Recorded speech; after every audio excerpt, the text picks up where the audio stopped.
Assalamualaikum warahmatullahi wabarakatuh. Perkenalkan nama saya Rafidah Hanum Sadia, 2209055. Di sini saya akan mempresentasikan mengenai pengelolaan stres.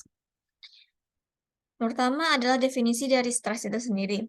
Secara umum, stres sering diartikan sebagai kondisi tegang yang tidak menyenangkan karena seseorang merasa ada sesuatu yang membebaninya.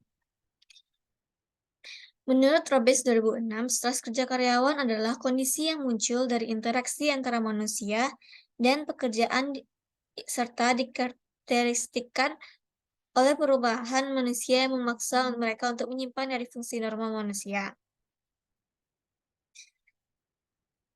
Pertama ada proses stres. Proses stres adalah situasi yang menyebabkan stres. Peristiwa ini disebut juga dengan stresor dan mencakup hal-hal seperti pernikahan, wawancara kerja, janji dokter gigi, permainan basket, dan banyak lainnya.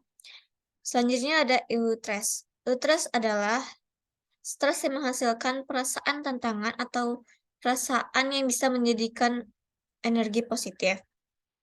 Selanjutnya ada distress atau stres buruk. Distress ini terjadi saat terlalu banyaknya tekanan yang ditanggungnya sehingga bisa mengurangi atau menetralkan efeknya. Selanjutnya ada predisposisi stres. Faktor predisposisi adalah faktor risiko yang menjadi sumber terjadinya stres yang mempengaruhi sumber dari individu untuk menghadapi stres baik secara psikologi, psikososial, dan sosiokultural.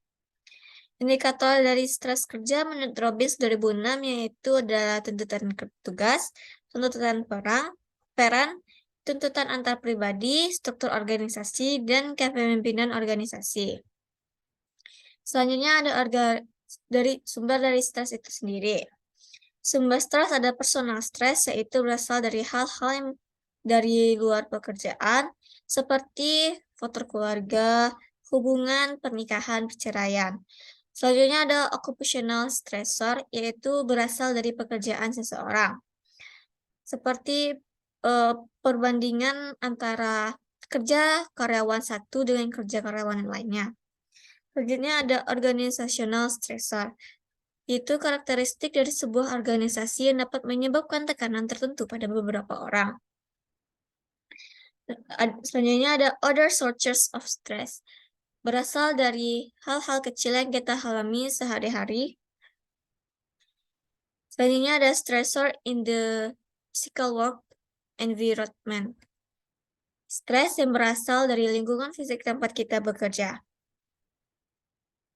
Seperti cuaca yang tidak stabil atau suhu ruangan yang kurang sesuai dengan pekerjaannya. Selanjutnya ada konsekuensi dari stres.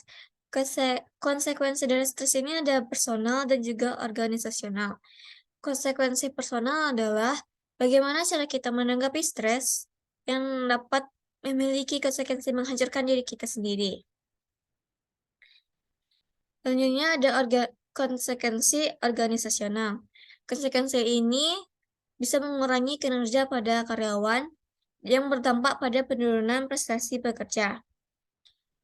Selanjutnya adalah bagaimana cara kita mengatur stres.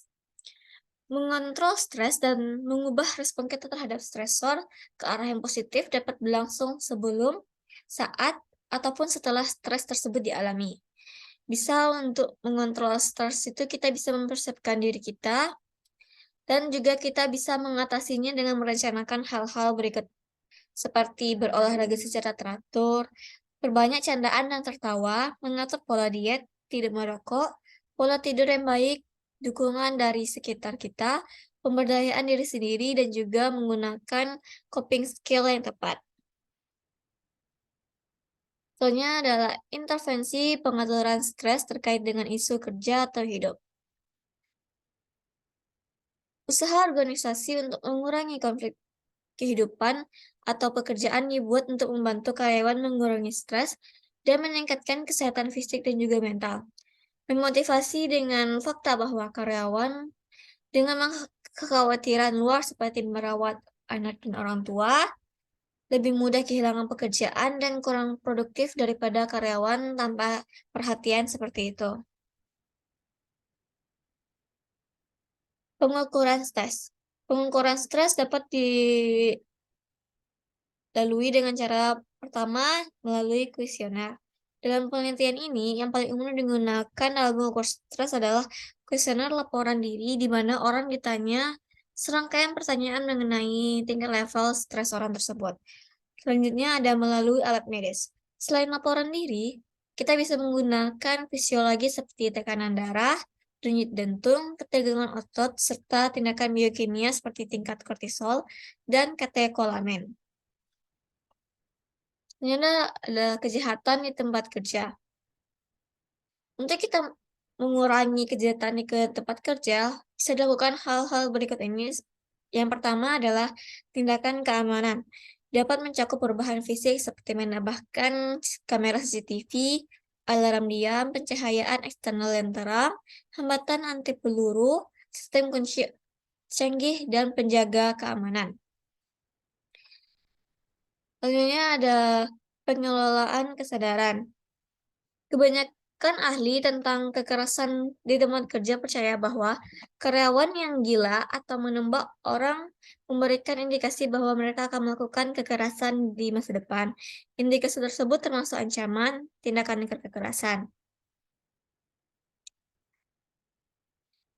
Kavanaugh menyarankan no toleransi, artinya satu tindakan karyawan dan karyawan akan diberhentikan atau dipecat.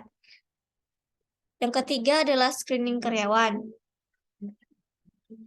Metode lain untuk mengurangi kekerasan dilakukan oleh karyawan dan mantan karyawan adalah menggunakan tes psikologi, pemeriksaan referensi, dan pemeriksaan latar belakang untuk menyaring pelamar yang berpotensial untuk melakukan kekerasan.